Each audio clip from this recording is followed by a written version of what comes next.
जय हिंद। नमस्कार साथियों, आप सभी लोगों का मोस्ट वेलकम है आज के इस नए क्लास में। साथियों, आज के इस क्लास में हम सभी लोग पढ़ने वाले हैं रेलवे ग्रुप डी के एग्जाम के लिए मोस्ट इम्पॉर्टेंट क्वेश्चन को। और ये साथियों सभी क्वेश्चन बिल्कुल 100% आपके संभावित प्रश्न हैं जो कि आपके रेलवे ग्रुप डी के एग्जाम में पूछने की संभावना 100% है। साथियों 99% हम बोल सकते हैं कि यहाँ से क्वेश्चन आपको देखने को जरूर मिलेंगे।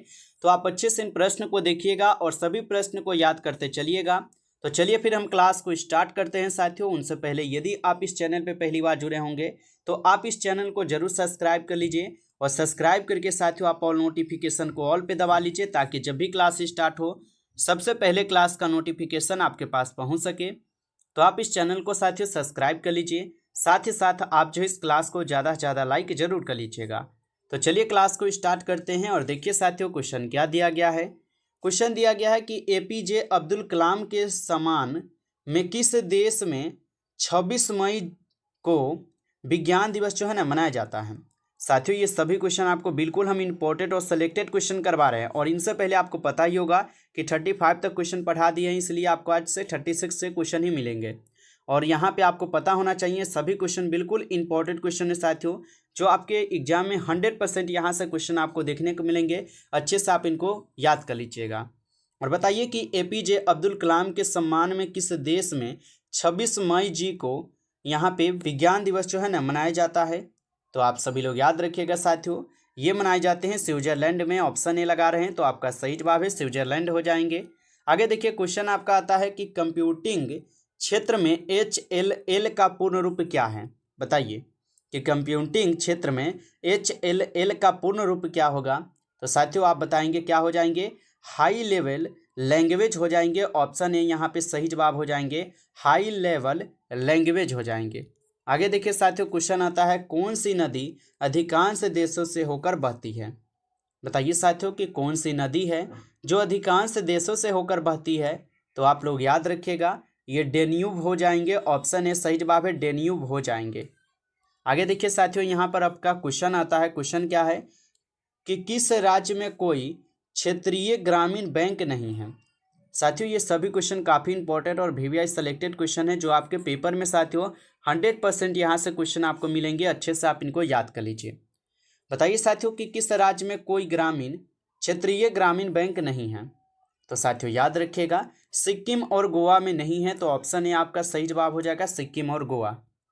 आगे देखिए क्वेश्चन आपका आता है कि बिहू गाने किस राज्य के विशिष्ट प्रकार के लोकगीत हैं। तो बिहू गाने किस राज्य के विशिष्ट प्रकार के लोकगीत हो जाएंगे। तो साथियों आप लोग याद रखिएगा ये असम के हो जाएंगे। ऑप्शन आपका बी सही जवाब है, असम के हो जाएंगे। आगे देखिए साथियों क्वेश्चन आपका आता है निम्न में से कौन खरी की फसल नहीं है। तो निम्न में से कौन यहाँ पे खरीफ फसल नहीं है। तो आप लोग याद रखिएगा कौन यहाँ पे खरीफ फसल नहीं है साथियों। तो गेहूं जो है ये आपका ये खरीफ फसल नहीं है। ऑप्शन ए हो जाएगा सही जवाब, गेहूं खरीफ फसल नहीं है। आगे देखिए क्वेश्चन है चुंबकीय डिस्क निम्न में से कौन सी है। बताइए कि चुंबकीय डिस्क यहाँ पर निम्न में से कौन हो जाएगा। तो विनचेस्टर जो है ये आपके चुंबकीय डिस्क है। ऑप्शन आपका डी सही जवाब है इस क्वेश्चन का।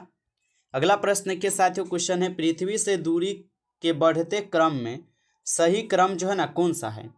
बताइए यहाँ पे आप सभी लोग को देते हैं 5 सेकेंड का आंसर। आप लोग बताइए कि पृथ्वी से दूरी के बढ़ते क्रम में सही क्रम आपको बताना है कौन सा होगा। तो आप बताएंगे पहले शुक्र आएगा, मंगल, बुध, फिर बृहस्पति। तो ऑप्शन ए यहाँ पे सही जवाब दिया गया है, याद रखिएगा इनको। अगला प्रश्न यहाँ पे आता है कि खसरा निम्न में से किसके कारण जनित रोग है। तो खसरा निम्न में से किसके कारण जनित रोग हो जाएंगे। तो याद रखिएगा विषाणु के हो जाएंगे। ऑप्शन ए सही जवाब है, विषाणु।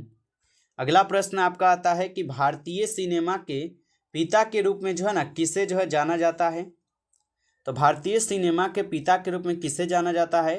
तो साथियों आप लोग याद रखिएगा दादा साहेब फाल्के को जाने जाते हैं। ऑप्शन ए सही जवाब है, दादा साहेब फाल्के।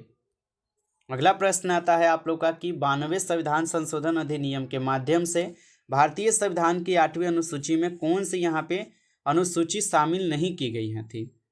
तो 92वें संविधान संशोधन अधिनियम के माध्यम से भारतीय संविधान की 8वीं अनुसूची में कौन सी शामिल नहीं की गई थी।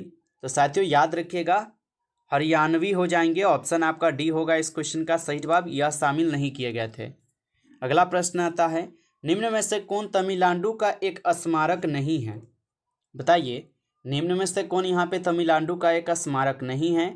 तो आप लोग याद रखिएगा, पुराना किला जो ये क्या है, तो ये तमिलनाडु का स्मारक नहीं है। ऑप्शन डी सही जवाब है इस क्वेश्चन का। अगला प्रश्न आता है साथियों, राजा राम मोहन राय द्वारा कौन सी किताब जो है ना लिखी गई थी? तो राजा राम मोहन राय जी के द्वारा कौन सी किताब लिखी गई थी साथियों? तो आप बताएंगे कौन हो जाएंगे? तो एकेश्वरवादी का उपहार। ऑप्शन ए यहाँ पे सही जवाब है, एकेश्वरवादी का उपहार हो जाएंगे। अगला प्रश्न है आप लोग का, भारत के संविधान में न्यायपालिका की आज़ादी किस देश के संविधान से जो है ना ली गई है? तो भारत के संविधान में न्यायपालिका की आज़ादी किस देश के संविधान से ली गई है? तो यह लिए गए हैं आपके अमेरिका के संविधान से। ऑप्शन आपका बी हो जाएगा इस क्वेश्चन का आंसर, अमेरिका के संविधान से।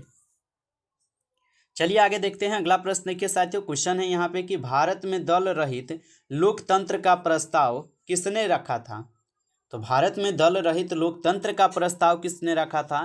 तो साथियों याद रखिएगा, जयप्रकाश नारायण जी के द्वारा रखे गए थे। तो ऑप्शन ए हो जाएगा इस क्वेश्चन का आंसर, जयप्रकाश नारायण जी के द्वारा।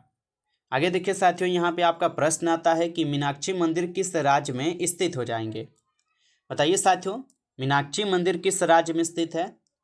तो याद रखिएगा, मीनाक्षी मंदिर जो ये आपके तमिलनाडु में है। तो ऑप्शन ए हो जाएगा इस क्वेश्चन का सही जवाब, तमिलनाडु। आगे देखिए साथियों, यहाँ पे आपका प्रश्न है कि गीत गोविंद नामक किताब किसके द्वारा लिखी गई है? बताइए साथियों कि गीत गोविंद नामक किताब किसके द्वारा लिखी गई है?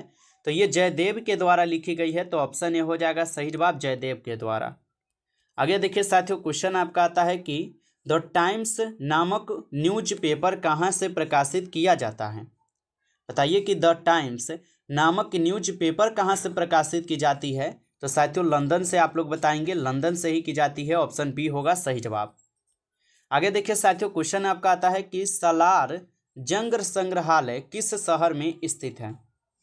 तो सालार जंग संग्रहालय जो ये किस शहर में स्थित हो जाएंगे साथियों? तो आप बताएंगे हैदराबाद में।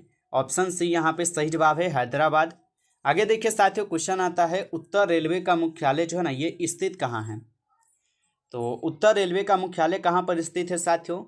तो याद रखिएगा आप लोग, उत्तर रेलवे का मुख्यालय हो जाएंगे आपके साथियों दिल्ली में। ऑप्शन ए सही जवाब है, दिल्ली में। आप सभी लोग याद रखिएगा। अगला प्रश्न आता है साथियों कि भारत की सबसे ऊंची मीनार जो है ना कहाँ पर स्थित है? बताइए सभी लोग। और साथियों अभी तक आप इस क्लास को लाइक नहीं किए हैं तो आपसे छोटा सा रिक्वेस्ट है कि आप इस क्लास को ज़्यादा से ज़्यादा लाइक कर लीजिएगा।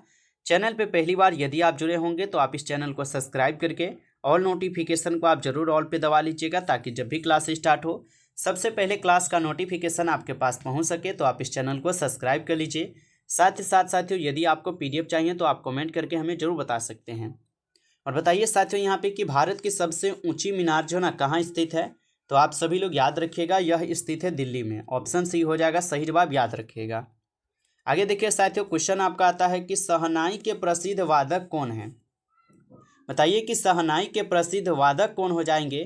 तो साथियों याद रखिएगा, शहनाई के प्रसिद्ध वादक है बिस्मिल्लाह खां। तो ऑप्शन सी यहाँ पे सही जवाब है, बिस्मिल्लाह खां। आगे देखिए साथियों, क्वेश्चन आता है कि निम्न में से किसे राजा की उपाधि दी गई थी? बताइए साथियों कि निम्न में से किसे जो है राजा की उपाधि दी गई थी? तो याद रखिएगा आप सभी लोग, राजा की उपाधि दी गई थी किसको? तो राजा राम मोहन राय जी को जो है राजा की उपाधि दी गई थी। तो ऑप्शन ए यहाँ पे सही जवाब है। आगे देखिए साथियों, क्वेश्चन है बाल गंगाधर तिलक को निम्न में से किस उपनाम से भी जाना जाता है? बताइए साथियों कि बाल गंगाधर तिलक जी को निम्न में से किस उपनाम से जाना जाता है? तो लोकमान्य के नाम से बाल गंगाधर तिलक जी को ही जानते हैं। ऑप्शन सी हो जाएंगे इस क्वेश्चन का सही जवाब, याद रखिएगा। अगला प्रश्न आता है साथियों कि कारगिल युद्ध में भारतीय नेवी के ऑपरेशन का क्या नाम है? बताइए साथियों कि कारगिल युद्ध में भारतीय नेवी के ऑपरेशन का क्या नाम हो जाएंगे? तो साथियों आप लोग याद रखिएगा, तलवार हो जाएंगे। ऑप्शन आपका बी हो जाएगा इस क्वेश्चन का सही जवाब, तलवार हो जाएंगे। आगे देखिए साथियों, क्वेश्चन आपका आता है शेर निम्न में से किस राज्य का राष्ट्रीय जो है ना यहाँ पे प्रतीक है? तो शेर जो है ये निम्न में से किस राज्य का राष्ट्रीय यहाँ पे प्रतीक हो जाएंगे?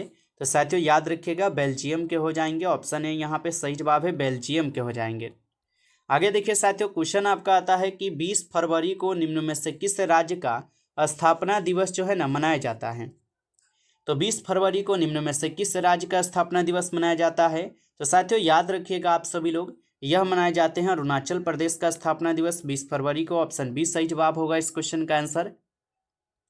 अगला प्रश्न आता है साथियों यहाँ पे, राजीव गांधी की समाधि स्थल क्या है? बताइए साथियों कि राजीव गांधी की समाधि स्थल यहाँ पर क्या होगा? तो राजीव गांधी की समाधि स्थल हो जाएंगे वीरभूमि। ऑप्शन सी सही जवाब है, वीरभूमि। आगे देखिए साथियों, क्वेश्चन आपका आता है, हुमायूं का मकबरा जो ये किस शहर में स्थित है? बताइए साथियों कि हुमायूं का मकबरा किस शहर में स्थित है? तो हुमायूं का मकबरा जो साथियों यह कहाँ पर हो जाएंगे? तो यह आपके दिल्ली में है। ऑप्शन ए यहाँ पे सही जवाब है साथियों, दिल्ली में हो जाएंगे हुमायूं का मकबरा, याद रखिएगा। चलिए आगे देखिए, क्वेश्चन है साथियों यहाँ पर आप लोग का कि फोबोस किस ग्रह का उपग्रह है? तो फोबोस जो है ये किस ग्रह का उपग्रह हो जाएगा? तो मंगल ग्रह आप लोग बताएंगे। फोबोस जो ये मंगल ग्रह का उपग्रह है। आगे देखिए साथियों, क्वेश्चन आता है आप लोग का, यहाँ पे क्वेश्चन क्या दिया गया है कि टकला मकान रेगिस्तान निम्न में से किस देश में पाया जाता है? तो टकला मकान रेगिस्तान निम्न में से किस देश में पाया जाता है?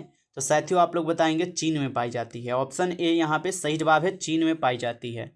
आगे देखिए साथियों, क्वेश्चन आपका आता है कि बैकाल झील जो है ना ये किस देश में स्थित है? तो बैकाल झील साथियों किस देश में हो जाएंगे? बताइए आप सभी लोग। तो बैकाल झील हो जाएंगे साथियों कहाँ पर? तो रूस में हो जाएंगे। ऑप्शन ए यहाँ पे सही जवाब है, रूस में। अगला प्रश्न आता है साथियों की, मुकुरथी नेशनल पार्क किस राज्य में स्थित है? तो मुकुरथी नेशनल पार्क किस राज्य में स्थित है? तो साथियों आप सभी लोग याद रखिएगा तमिलनाडु में है। ऑप्शन ए यहाँ पे सही जवाब है, तमिलनाडु। अगला प्रश्न आता है आप सभी लोगों का कि बाघ परियोजना कब जो है ना शुरू की गई? बताइए बाघ परियोजना कब शुरू की गई थी? तो साथियों याद रखिएगा बाघ परियोजना शुरू की गई थी आपके 1973 को। ऑप्शन सी सही जवाब होगा, 1973। आगे देखिए साथियों, क्वेश्चन आता है, नीति दर्रा किस राज्य में स्थित है? तो नीति दर्रा जो ये किस राज्य में स्थित हो जाएंगे? तो नीति दर्रा हो जाएंगे उत्तराखंड में स्थित। ऑप्शन यहाँ पे डी इस क्वेश्चन का सही जवाब है, उत्तराखंड। नमस्कार साथियों, इस क्लास में कुल आपके 36 से लेकर कुल 70 तक क्वेश्चन थे आपके, जो कि काफ़ी इंपॉर्टेंट क्वेश्चन थे। साथियों यदि आपको क्लास अच्छा लगा हो तो आप इस क्लास को ज़्यादा से ज़्यादा लाइक कर लीजिएगा। चैनल पे पहली बार यदि आप जुड़े हैं तो आप इस चैनल को सब्सक्राइब कर लीजिए, और सब्सक्राइब करके आप ऑल नोटिफिकेशन को ऑल पे दबा लीजिए, ताकि जब भी क्लास स्टार्ट हो सबसे पहले क्लास का नोटिफिकेशन आपके पास पहुँच सके। तो आप इस चैनल को साथियों सब्सक्राइब कर लीजिएगा। और PDF चाहिए तो आप जो है चैनल पेज पे जाइए, और चैनल पेज पे जाकर आप जो है ना पोस्ट वाले सेक्शन में जाइएगा। वहाँ पे आपको हम टेलीग्राम का लिंक जो है ना पोस्ट कर दिए हैं, जहाँ से आप ज्वाइन कर लीजिएगा। तो आपको PDF जो इस क्लास का मिल जाएंगे, डाउनलोड करके उनको रिवीजन कर लीजिएगा, आपकी तैयारी बेस्ट होते रहेंगे। चलिए फिर मिलते हैं आपसे एक नई टॉपिक के साथ नेक्स्ट क्लास में। तब तक के लिए जय हिंद, जय भारत।